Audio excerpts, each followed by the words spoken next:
दोस्तों, स्वागत है आपका एक बार फिर से मेरे चैनल राम कपूर @ नक्षत्र सिद्धांत में। जैसे कि आप जानते हैं, हम इस चैनल के माध्यम से गोचर का चंद्रमा जो कि एक दिन एक नक्षत्र में रहता है उसके अनुसार गणना करके यह जानने की कोशिश करते हैं कि हमारा जन्म का चंद्रमा जो कि हमारी कुंडली में स्थित है, जन्म कुंडली में स्थित है, सुविधापूर्वक स्थान पे है या असुविधापूर्वक स्थान पे है। दोस्तों, यह गणना पंचांग के आधार पर करी जाती है, जो पंचांग के 5 अंक तिथि, योग, करण, वार, तिथि, योग, करण, वार और नक्षत्र, इसमें से हम केवल नक्षत्र को मेन पकड़कर चलते हैं।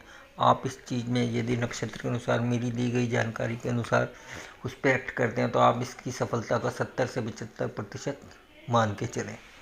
नक्षत्र सिद्धांत के अनुसार 70 से 75% तक आपकी यह चीज़ सही हो सकती है। वीडियो शुरू करने से पहले एक डिस्क्लेमर, ना तो मैं कोई सेबी रजिस्टर्ड फाइनेंशियल एडवाइज़र हूँ और ना ही कोई मैं ज्योतिष हूँ। यदि आप मेरी वीडियो के आधार पर शेयर बाजार में कोई बाई सेल करते हैं तो यह आपका अपना स्वयं का निर्णय होगा। मैं और मेरा चैनल इसकी जिम्मेवारी नहीं लेंगे। इसी तरीके से यदि आप मेरी गणना के आधार पर कोई दिन की दिनचर्या में फेरबदल करते हैं तो मेरा आपसे अनुरोध है, उससे पहले आप अपने गुरुजन एवं किसी सिद्ध महापुरुष से उसके बारे में अवश्य परामर्श कर लें। आइए शुरू करते हैं।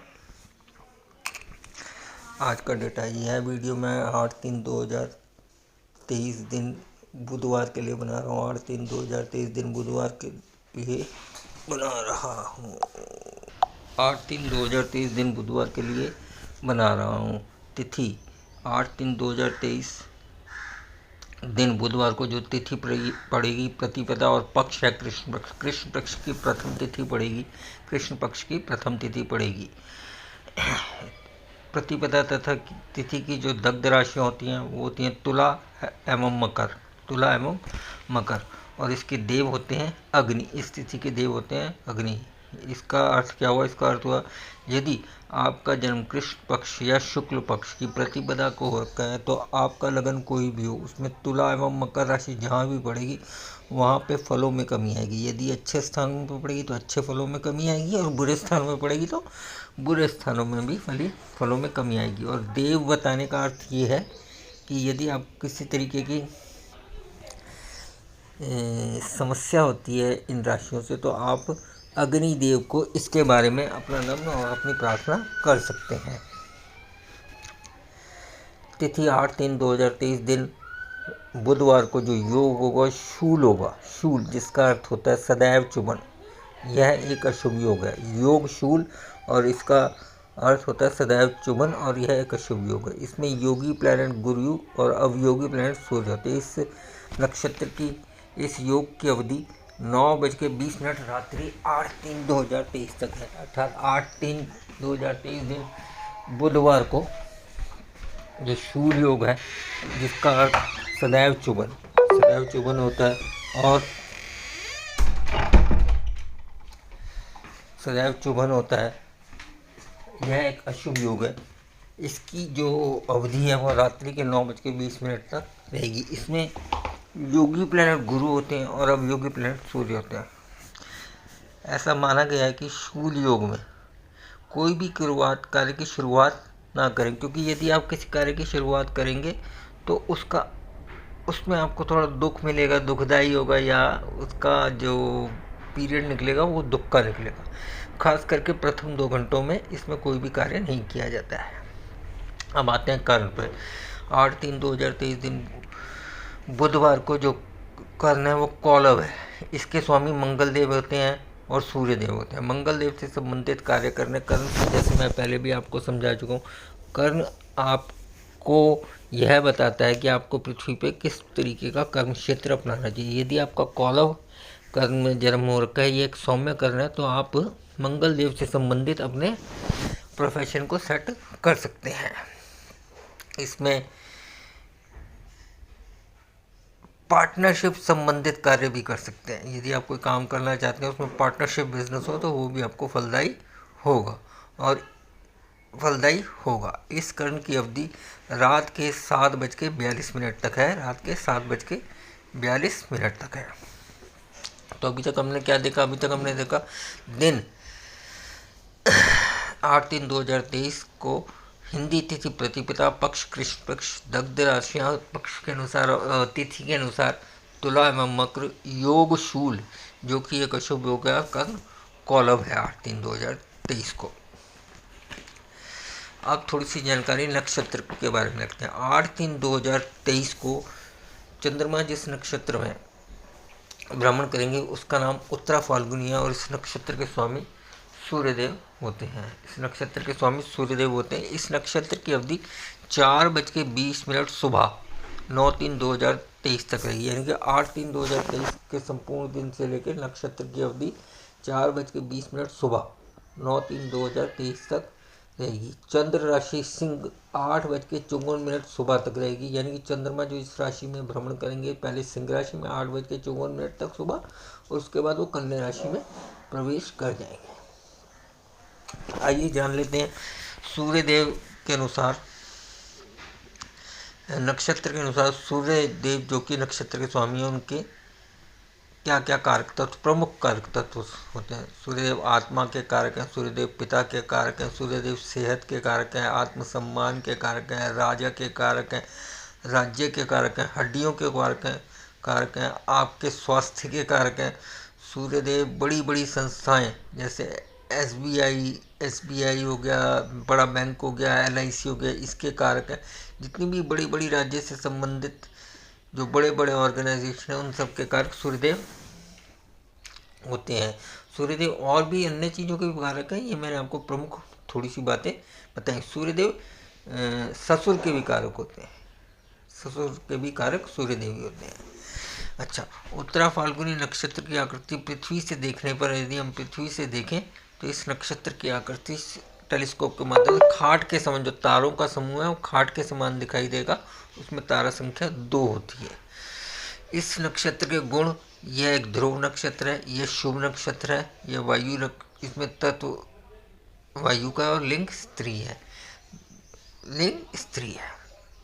इसकी योनि गाय, गण मनुष्य और इसके देवता सूर्य हैं। अब इन सब चीज़ों का हम मिलाकर एक लबोलवाब या एक अर्थ क्या निकालें। ध्रुव कहते हैं स्थिर को, ध्रुव मैंने इसलिए लिख दिया, ध्रुव का अर्थ स्थिर होता है। ध्रुव कहते हैं स्थिर को। स्थिर स्वभाव वाले व्यक्ति हो सकते हैं इस नक्षत्र में जन्म लेने वाले जातक। शुभ होने से सब चीज़ों में, उनके किसी भी काम में रुकावटें बहुत कम आएंगी, गुण भी शुभ होंगे। वायु इसका तत्व, यानी वो प्रगति, वायु वेग से चलने वाली, जल्दबाजी, तेजी के प्रतीक होंगे, और लिंग स्त्री होते हैं का भी गुण होगा। अब इस नक्षत्र की योनि गाय होती है, जब योनि ही गाय हो गई तो शुभ तो स्वयं अपने आप में फायदा करेगा। गण मनुष्य गण सबसे मिलजुल के रहने वाले होते हैं, मनुष्य सभी से मिलजुल के रहता है, ठीक है ना। और देवता इसके सूर्य है, अर्थात यदि आपका जन्म उत्तरा फाल्गुनी नक्षत्र जो कि सूर्यदेव का नक्षत्र है उसमें होता है, तो आप एक स्थिर प्रकृति के, आपके सारे काम बनने वाले, और वायु तत्व मतलब तेजी के, प्रगति के, वायु तेजी से चलती है, वायु बढ़ती है, आगे बढ़ावा देती है।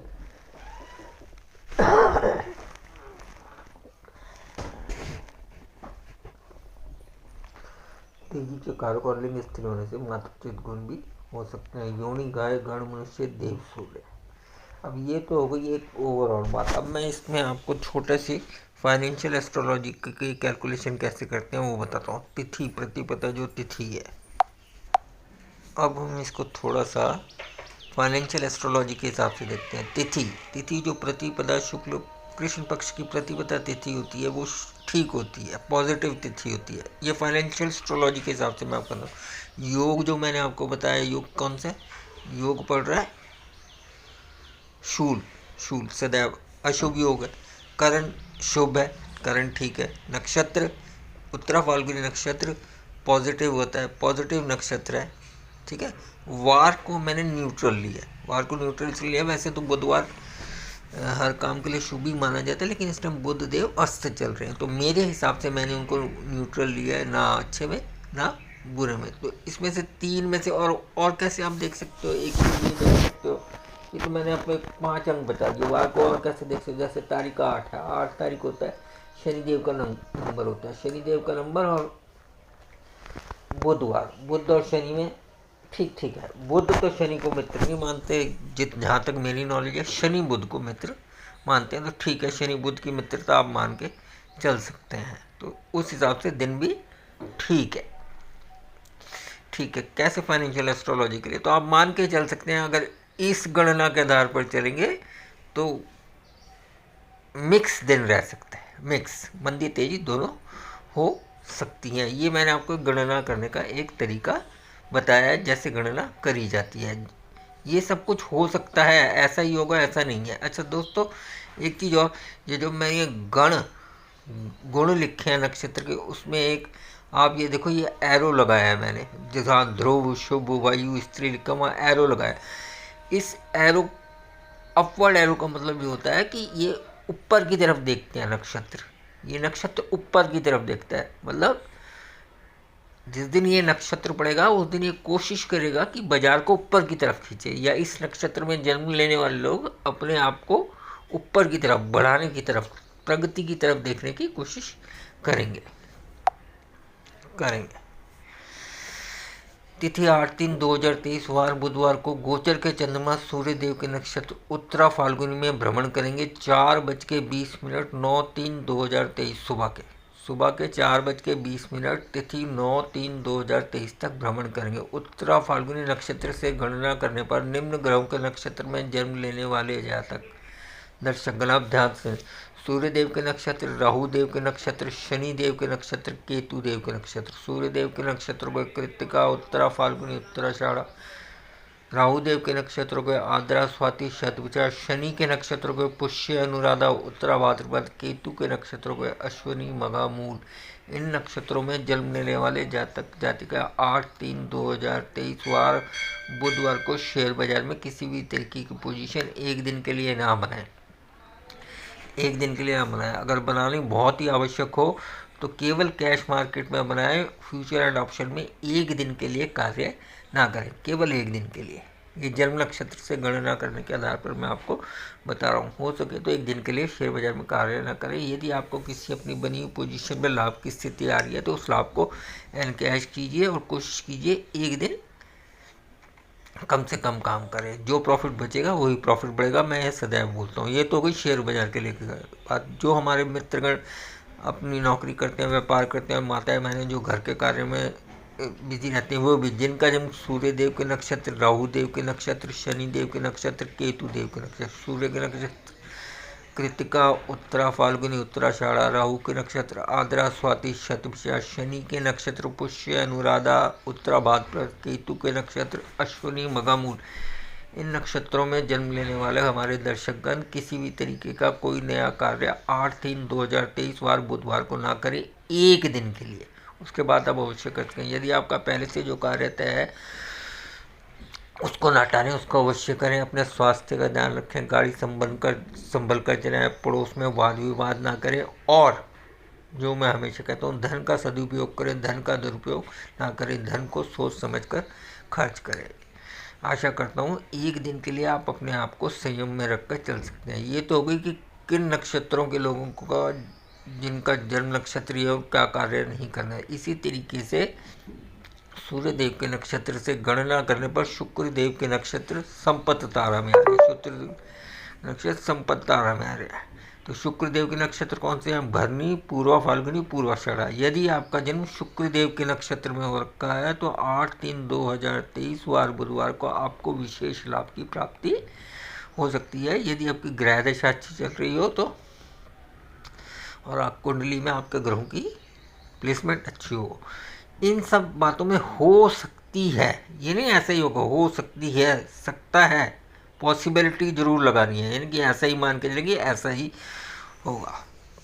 अब दोस्तों ये थोड़े थोड़े डॉट्स का भी मतलब समझ लिया। जैसे मैंने आपको पहले भी बताया, गुरुदेव से, बृहस्पति देव से हम साल की गणना करते हैं, सूर्य देव से हम महीने की गणना करते हैं, और चंद्रदेव से हम